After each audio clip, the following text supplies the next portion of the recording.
Born on the state in 1954, a disc jockey who would change radio forever with his signature style. Howard Stern would go beyond the realm of radio to become an author, actor, and television personality. In today's Through the Decades profile, we dig through the archives to the 1990s to hear from the shock jock himself.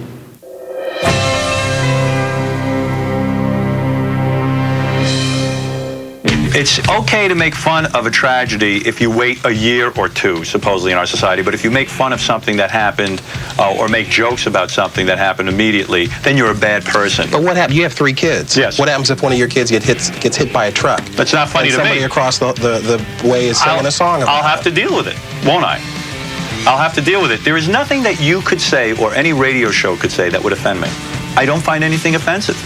I think it's only words. Howard Stern's words have shocked, offended, but ultimately entertained his audience, making him one of the highest paid disc jockeys in the world. He also carries with him the distinction of having received among the most fines from the Federal Communications Commission for indecency, which eventually led him to make the jump to satellite radio. You hop into that gutter face first a lot, and that's what people hop. Why do you do that? I hop into the gutter because I genuinely think it's funny. I never got on the air. Not sophomoric? No, I never got. A lot of people say that about you. Well, you know what? This is my sense of humor. I'm not trying to jump into a gutter, but if I'm going to go on the radio and be funny, I can only be true to myself. And to me, this is what makes me laugh. As offensive, outrageous, and obnoxious as it may seem at times, Howard says his show has always been authentic. I think what's great about the radio show is that I'm cracking my head open on the air and I'm allowing you a peek in, warts and all, and anything that's in there you get to look at. And I thought audiences would always appreciate that honesty. In a day and age of homogenized radio, television, media, it's nice to have a voice out there that's a little bit, whacked. And why not appreciate that honesty? You don't have to listen to it, but you can appreciate that it's something different. And in 1997, he wanted moviegoers to appreciate it too. For years, Howard Stern has been called radio's bad boy. Well, now he's taking on Hollywood with his new movie, starring himself as himself. The movie was based on the book of the same title that was released in 1993, an autobiography that received mixed reviews by critics but was embraced by fans, becoming the fastest-selling book in publisher Simon & Schuster's history.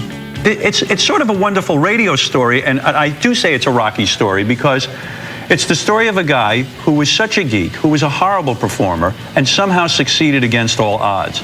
And I think that most people have this impression of me that when I would go into a general manager's office after doing Lesbian Dating Game, that I would yell at them and stand up to them, and I didn't. I was this mild-mannered guy who would talk business to these general managers and try to talk business sense to them, and I think that was the secret to staying on the air. But he kept no secrets, openly talking about his first marriage. Although there's love there is some betrayal. I didn't sugarcoat the relationship. I talk about my wife's miscarriage on the air. His father. I always felt very loved by my father. My father was tough on me. My father called me an idiot, but I think he always called me an idiot out of insecurity. And everyone else. People who irritate me. Oprah, don't like her. Don't like Johnny Carson. Why? Because Johnny's a big phony. Roseanne Arnold is so annoying and unfunny. And that straight-up, straightforward approach keeps him at the top of his game.